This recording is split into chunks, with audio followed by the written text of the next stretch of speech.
नमस्कार, आप देख रहे हैं सिटी सेंटर शो। मुंबई से मैं हूं पूजा भारद्वाज और शो की शुरुआत किसानों से कर रहे हैं। अपनी मांगों को लेकर संसद घेराव के इरादे से आगे बढ़े नोएडा के किसानों ने आज जमकर प्रदर्शन किया। प्रदर्शनकारियों को दिल्ली नोएडा बॉर्डर पर रोकने की कोशिश की गई। घंटों के प्रदर्शन और रोड जाम के बाद आखिरकार रास्ते तो खुल गए, लेकिन अब काफी तादाद में जो प्रदर्शनकारी किसान हैं वो दलित प्रेरणा स्थल में मौजूद है। ये जगह दिल्ली नोएडा बॉर्डर से थोड़ी ही दूर पर है। प्रदर्शनकारियों में महिलाओं की भी अच्छी खासी तादाद है।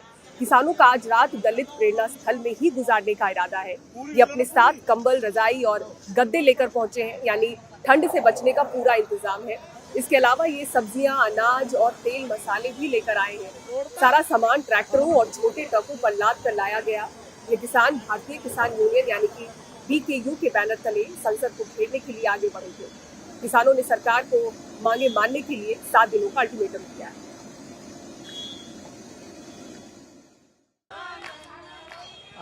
जो प्रदर्शनकारी महिला किसान हैं वो अपना रात किस तरह गुजार रही हैं ये जानने के लिए हम यहाँ पहुँचे हैं।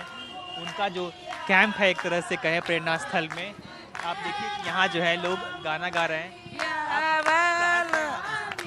से हैं आप? हम दादरी से। दादरी से। हाँ। कहाँ से मैडम? रामगढ़। हाँ। आप सब लोग एक दूसरे को पहले से जानते हैं? हाँ। पहले से जानते हैं? तो क्या ये वक्त गुजारने के लिए? हाँ, वक्त गुजारने के लिए, वक्त गुजारने के लिए, याद करने के लिए। धरती में नींद आ रही ना, अब वक्त टाइम तो काटना है ही, इतने ऊपर मुरली वाले ये याद करना है। तो बंसी वाले याद हमारे क्या गा रही हैं? हमारे मोदी योगी गानों गा रहे हैं मुरली वाले को झोली देती। और टाइम पास कर रहे हैं भैया अपना, और कहा करे रात में ना ठंड में पड़े हैं तो टाइम पास तो करना ही है। आप लोग ये बताइए कि जब आप लोग घर से निकले थे तो क्या ये सोच के आए थे कि यहाँ पे कुछ दिन बिताना पड़ सकता है? हाँ भैया, यही उम्मीद से आए हम, करके आए, हमें बताई हम से आए हम कि सरकार हमें भड़काएगी, हमारा जाते ही हमारा निर्णय न करेगी। हमें पता ही आकर के सारी व्यवस्था था है बेटा हम। अच्छा, आप ये बताएं, आपके घर पे और भी लोग होंगे, घर में सदस्य होंगे, क्या उनको पता था कि आप यहाँ पे? पता है कि मतलब बसेरा करने गए, मोदी जी तो मिलने गए, अपने मुआवजे मांगने गए हैं, सब पता हो, फैमिली है भैया अपने को। जब मोदी जी सुनी ना रहे तब करें का, रात में पड़ाव तो गिरना है ना, जब मोदी जी ना सुनेंगे तो। यहाँ पे तो काफी तकलीफ होगी रात में ठंड में सोने में। लेट है तो भी कमर फटे और बैठे तो भी कमर फटे, और यहाँ कोई सुविधा खाट पे सोऊं गद्दा बिछा के। तकलीफ जो होगी यहाँ पे वो सहने के लिए तैयार हैं? सब शहर है, हमें तो 1-1.5 साल होगी ऐसे ही। अरब तो लगा तुम्हारे 1 हफ्ता होगा। कितनी उम्र है आप? 30, मेरी 57 साल। आप देखिए जो महिला किसान है वो अपना वक्त गुजारने के लिए गीत गा रही हैं। उनका ये कहना है कि उन्होंने सोच के ही आई थी कि जब तक समस्या का समाधान नहीं होगा तब तक वो जो है यहाँ से जाएंगी नहीं। और महाराष्ट्र में शपथ ग्रहण समारोह कब, कितने बजे और कहां होगा ये तय हो चुका है। दक्षिण मुंबई के आजाद मैदान में 5 दिसंबर को शाम 5 बजे शपथ ग्रहण समारोह होगा, लेकिन शपथ कौन कौन लेगा अभी तक इसकी घोषणा नहीं हुई है।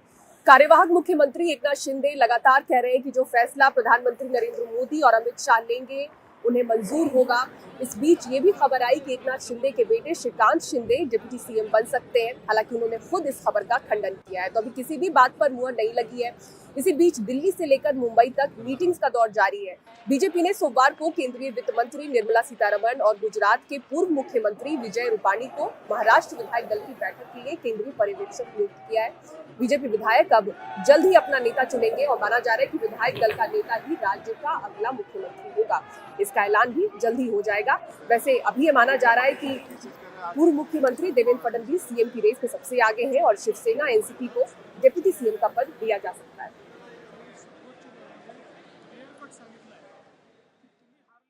आंध्र प्रदेश में हैदराबाद से सटे रंगारेड्डी जिले में एक सड़क हादसे में 10 सब्जी विक्रेताओं की मौत हो गई। 15 लोग इसमें जख्मी हुए हैं, जिसमें से कुछ की हालत गंभीर बताई जा रही है। ये हादसा हैदराबाद बीजापुर हाईवे पर हुआ, जहां करीब 50 वेंडर सड़क किनारे सब्जी बेच रहे थे। तभी तेज रफ्तार ट्रक उन्हें रौंदते हुए निकल गई। जिस ट्रक से यह हादसा हुआ उसका ड्राइवर भी घायल हुआ है। हादसे के बाद वो ट्रक के कैबिन में फंस गया।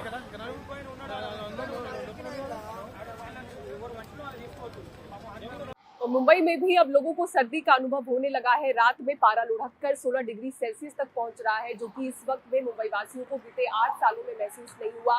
और ऐसे समय में जो प्रदूषण का भी स्तर है वो बढ़ रहा है, जिससे मुंबई वासियों की सेहत पर प्रभाव पड़ रहा है। मुंबई के अलग अलग अस्पतालों में देखें तो 30 से 40% सांस की तकलीफों वाले मरीजों की संख्या बढ़ी है। खासतौर से बच्चे प्रभावित हुए हैं। जो नवजात बच्चे हैं वो निमोनिया का इस कदर शिकार हो रहे हैं कि उन्हें वेंटिलेटर की जरूरत पड़ रही है। देखिए मुंबई से रिपोर्ट।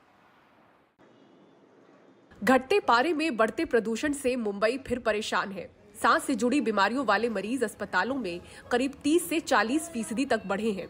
शहर के गंभीर मरीजों को संभाल रहे केजे सुमैया अस्पताल में बच्चों के आईसीयू फुल है। ज्यादातर मरीज निमोनिया के हैं। 3 महीने का ये शिशु करीब 11 दिनों से वेंटिलेटर पर है। अभी हमने वेंटिलेटर से निकाला है बेबी को, लेकिन 11 दिन तक बच्चा बड़ा वेंटिलेटर जिसको बोलते हैं इन्वेजिव वेंटिलेशन पे था, ट्यूब वेंटिलेशन पे, और काफ़ी सीरियस था। और उनका जब हमने एक्सरे सीटी स्कैन किया तो सीटी स्कैन भी काफ़ी ख़राब था।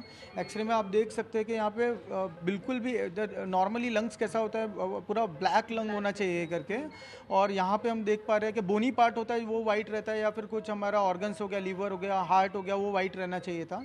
बट यहाँ पे हम देखेंगे तो हमारे लंग्स भी पूरे वाइट आउट दिख रहे हैं। दैट मीन्स उतने लंग उसके इतने स्टिफ हो चुके हैं कि उसमें हवा ही नहीं जाता है अच्छे से।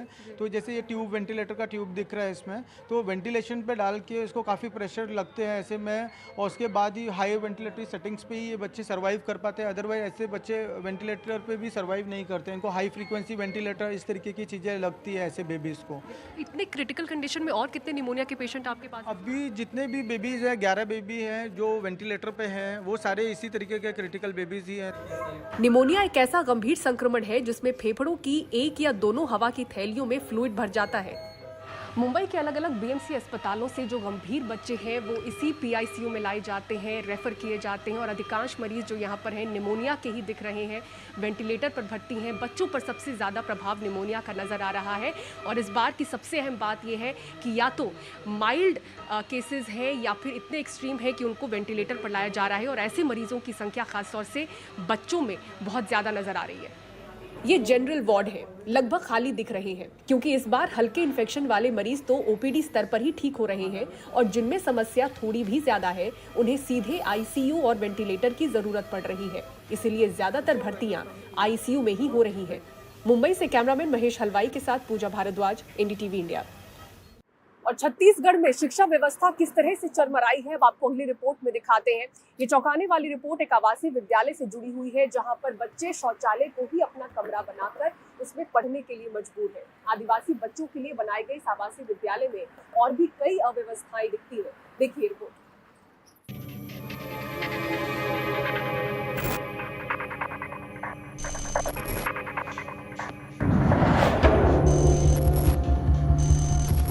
शौचालय में खटिया और मेज।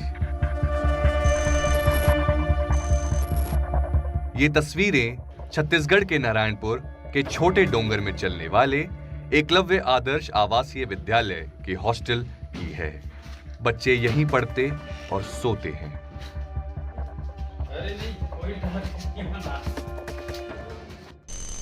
और यहाँ पे एकलव्य आदर्श आवासीय विद्यालय में पीजीटी हिंदी के पद पर नियुक्त हुए हैं।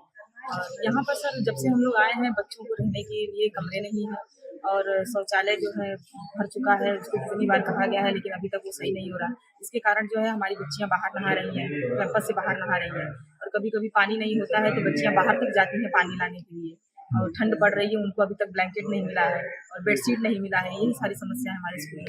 सर अधीक्षिका द्वारा बताया गया है कि उन्होंने एसी ऑफिस में जमा किया है, एप्लीकेशन दिया है, लेकिन अभी तक सब कुछ मिला नहीं। हमारे शौचालय की जो भी शौचालय में जो शौचालय की टाइल्स हैं वो फूट गए हैं, और दरवाजों की व्यवस्था थोड़ी ठीक नहीं चल रही है, और हॉस्टल में पानी मतलब बाथरूम तक चढ़ाने की व्यवस्था थोड़ी सी बिगड़ी हुई है, जिससे गर्ल्स को परेशानी होती है, और वो सुबह दरवाजा मतलब गेट मेन डोर खोल के समय के बाद 5-6 बजे और पानी लेके आती है। चद्दर कम्बल गद्दा मिला नहीं मिला। आदिवासी बच्चों को एकलव्य बनाने शासन की इस व्यवस्था की हकीकत बयां करती तस्वीरें सामने आने के बाद अब सरकार गंभीरता दिखाने की बात कर रही है, लेकिन विपक्ष दल इसको लेकर हमलावर है। छात्रावास का जहां शौचालय के अंदर बेड लगाकर पढ़ाई करने के लिए मजबूर है, शासकीय छात्रावास एकलव्य का की तस्वीर वायरल हो रही है, वहाँ के आपने उस पर आरोप भी लगाया आम आदमी पार्टी ने इसको। देखिए, हमारी सरकार पूरी गंभीरता से इस विषय को लेती है और आपने जो बात कही है हमारे संज्ञान में है, उस पर निश्चित रूप से हम विचार कर रहे हैं। अबुझमाड़ का एकलव्य विद्यालय है जो बालिका और बालक दोनों एक ही जगह संचालित हो रहे हैं, जो छोटे डोंगर में संचालित। वहाँ के बच्चे हमें सूचना दिए कि हमारे जो छात्रावास में असुविधाएं हैं और बहुत सारी दिक्कतें हैं जिन्हें आप आके निरीक्षण करें। तो आम आदमी पार्टी की टीम ने छोटे डोंगर जाकर आश्रम में निरीक्षण किया तो पाया कि हमारे जो 11वीं क्लास के बच्चे हैं वो शौचालय में पढ़ने के लिए मजबूर हैं। वो शौचालय में रह के अपनी जो पूरे सत्र बिताने के लिए मजबूर हैं। आम आदमी पार्टी को ये भी पता चला कि जो बालिका छात्रावास है वहाँ पर जो बच्चियाँ स्नान करते हैं बाहर में और जो गारमेंट सुखाते हैं, ये बहुत गंभीर मामला है और ये निंदनीय है। आम आदमी पार्टी इसकी कड़ी निंदा करती है। जो प्रचार इस टाइप की हरकत किया है उसके ऊपर तुरंत FIR दर्ज होना चाहिए और उच्च स्तरीय जांच होना चाहिए। आदिवासी बच्चों को एकलव्य बनाने का सपना आदर्श विद्यालय के हॉस्टल के शौचालय में बेड लगाकर पूरा किया जा रहा है। प्रशासन की अनदेखी की ठंड में बच्चे कांप रहे हैं। सुशासित छत्तीसगढ़ के वरिष्ठ मंत्री के गृह जिले की ये तस्वीरें बेपरवाह अफसरशाही की हकीकत बयां कर रही हैं। रायपुर से कैमरा साथी प्रवीण साहू के साथ नीलेश त्रिपाठी, NDTV।